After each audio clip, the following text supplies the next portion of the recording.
Plus का नया आविष्कार eco plus hexa power TMT इसकी प्रीमियम क्वालिटी व उन्नत जंग रोधक क्षमता दे बेजोड़ मजबूती। इको प्लस सीमेंट और स्टील, इस पर है देश को भरोसा। खुदी को आजमाया है तो ये अंदाज आया। तुम में भी मैं हूं शुद्ध प्लस पान मसाला। जब पशुओं को मिलेगा प्यार और मिल्को मोर पशु आहार तो दूध बहेगा, मुनाफा बढ़ेगा। मिल्को मोर पशु आहार। नमस्कार, आप देख रहे हैं लोकमंच न्यूज और मैं हूं आपके साथ सत्यम गौर। आज जौनपुर में जेपी नड्डा हुंकार भरेंगे, बड़ी जानकारी आप तक पहुंचा रहे हैं। जेपी नड्डा की आज जौनपुर में जनसभा है, जनता को संबोधित करेंगे। इसके साथ ही प्रत्याशियों के लिए जनता से वोट की अपील करेंगे। तो अहम दौरा माना जा रहा है। 6वें और 7वें चरण को लेकर स्टार प्रचारक लगातार जनसभाएं कर रहे हैं, जनता को संबोधित कर रहे हैं। इसके साथ ही प्रत्याशियों के पक्ष में जनता से वोट की अपील कर रहे हैं। जनसभा को लेकर पूरी तैयारियां कर ली गई हैं। इसके साथ ही आपको यह भी बताते चले कि मौजूद वहां पर कार्यकर्ताओं में भारी जोश देखने को मिल रहा है। ये तस्वीरें हम आपको दिखा रहे हैं जौनपुर की, जहां पर जेपी नड्डा साफ तौर पर दिखाई दे रहे हैं।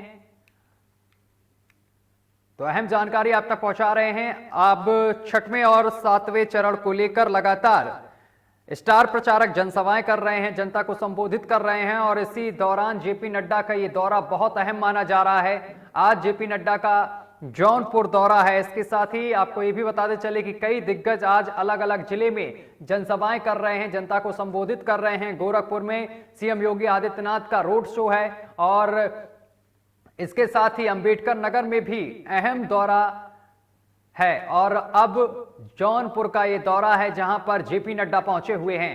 कुशीनगर की बात करें तो कुशीनगर में उप मुख्यमंत्री केशव प्रसाद मौर्य, इसके साथ ही प्रधानमंत्री का दौरा, जहां पर उन्होंने जनसभा को संबोधित किया। और जेपी नड्डा का जौनपुर दौरा, तो ये तस्वीरें लगातार हम आपको दिखा रहे हैं। जौनपुर से ताजा जानकारी के साथ हमारे साथ मनीष, हमारे संवाददाता, जुड़ रहे हैं। मनीष, किस तरीके की वहां पर देखने को मिल रहा है? जेपी नड्डा का दौरा है, दौरे को लेकर क्या कुछ अपडेट है आपके पास? हाँ, आपको बता दें कि जैसे कि आप जानते हैं कि उत्तर प्रदेश में विधानसभा का चुनाव हुआ है, 5 चरण का चुनाव हो गया है। 6वें और 7वें चरण का बचा हुआ है। 7वें चरण में जनपद जौनपुर के चुनाव है। वहीं के जेपी नड्डा जी ने मछली शहर विधानसभा की जनसभा, जिसमें उन्होंने सरकार और केंद्र सरकार और प्रदेश सरकार के द्वारा जो भी लाभकारी योजनाएं जनता को दी गई है उसके बारे में उन्होंने चर्चा की। और उन्होंने समाजवादी पार्टी पर सीधा निशाना साधा और उन्होंने यह भी कहा कि जिस तरीके से जो कार्यकाल भारतीय जनता पार्टी और सीएम योगी आदित्यनाथ के द्वारा चलाया गया, यह कार्यकाल इसके पहले किसी के द्वारा नहीं चलाया गया, चाहे वह समाजवादी पार्टी सरकार रही हो या बहुजन समाज पार्टी की सरकार है। यानी कि यहां पर जेपी नड्डा ने विपक्षी पार्टियों पर निशाना साधा है। और क्या कुछ उन्होंने अपनी जनसभा में कहा है इस दौरान? तो जेपी नड्डा पहुंचे और इसके साथ ही उन्होंने समाजवादी पार्टी पर जमकर निशाना साधा और कांग्रेस पर भी जमकर निशाना साधा। इसके साथ ही जनता को संबोधित किया। कई और बातें यहां पर जेपी नड्डा ने रखी अपने कार्यकर्ताओं के बीच और इसके साथ ही प्रत्याशी के लिए वोट की अपील भी की है। तो जौनपुर में ये अहम दौरा जेपी नड्डा का माना जा रहा है। 6वें और 7वें चरण के चुनाव को लेकर चुनाव प्रचार तेज है, जनता को संबोधित किया जा रहा है और प्रत्याशियों के पक्ष में जनता से वोट की अपील की जा रही है। और फिर एक बार जौनपुर चलते हैं, हमारे संवाददाता एक बार फिर से हमारे साथ जुड़ गए हैं ताजा जानकारी के साथ। इसके साथ ही मनीष, और क्या कुछ यहां पर जेपी नड्डा ने कहा? और क्या आपको इसे बता दें कि उन्होंने जो है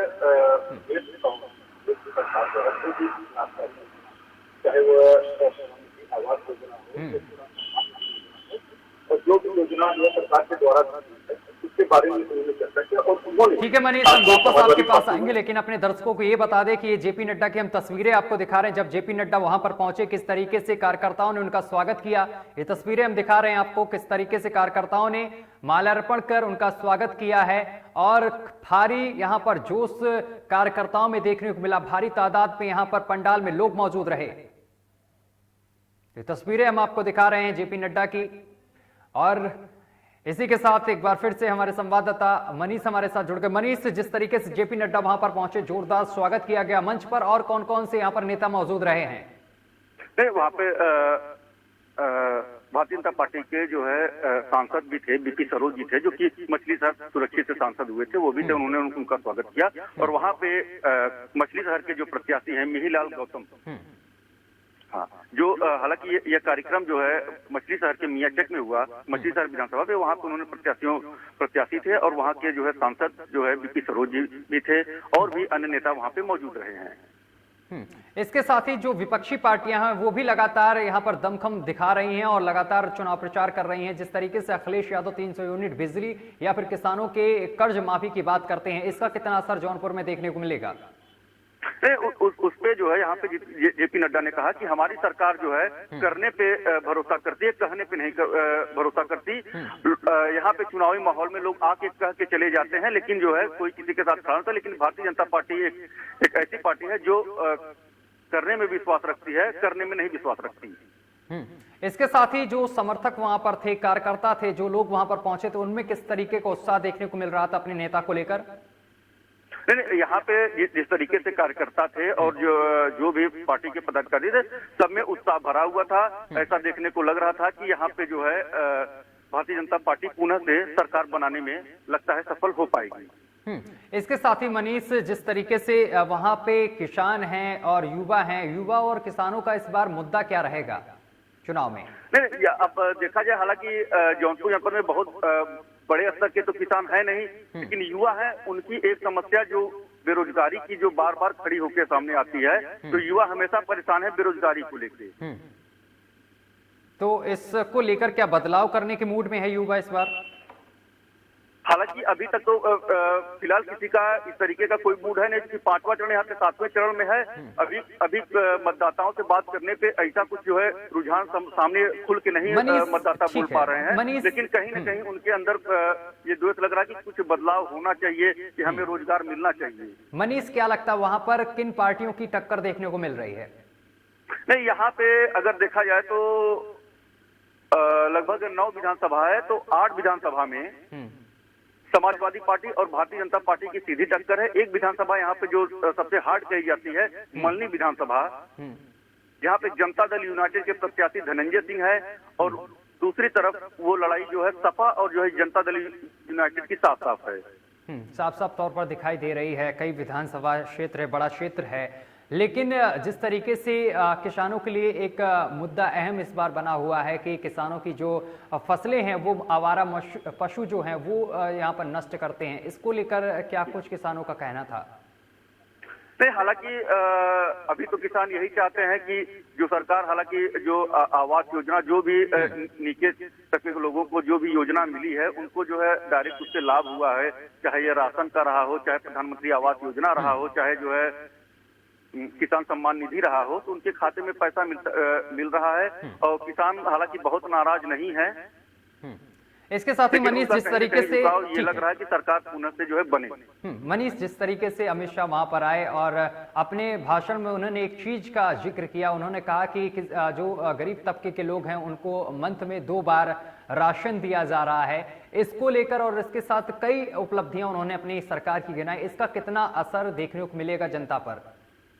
नहीं, इसका असर कहीं न कहीं भारतीय जनता पार्टी को इसका फायदा कहीं न कहीं मिलेगा, क्योंकि कोविड के बाद से जो है नीचे के तबके लोग इतना परेशान थे, जिनके पास खाने के लिए कुछ नहीं था, उनको जो है सरकार राशन मुफ्त में मुहैया करा रही है, तो उसका कहीं न कहीं जो है सरकार को उसका लाभ मिलेगा। चलिए, बहुत बहुत धन्यवाद हमारे साथ जुड़ने के लिए, तमाम जानकारी साझा करने के लिए। तो अमित शाह का ये अहम दौरा था और अमित शाह ने यहाँ पर दौरे के दौरान कई बड़ी बातें कही, जनता को संबोधित किया और कई जनता से वादे किए हैं और प्रत्याशियों के लिए जनता से वोट की अपील की है। फिलहाल मेरे साथ अभी के लिए बस इतना ही। देखते रहिए लोकमंच न्यूज।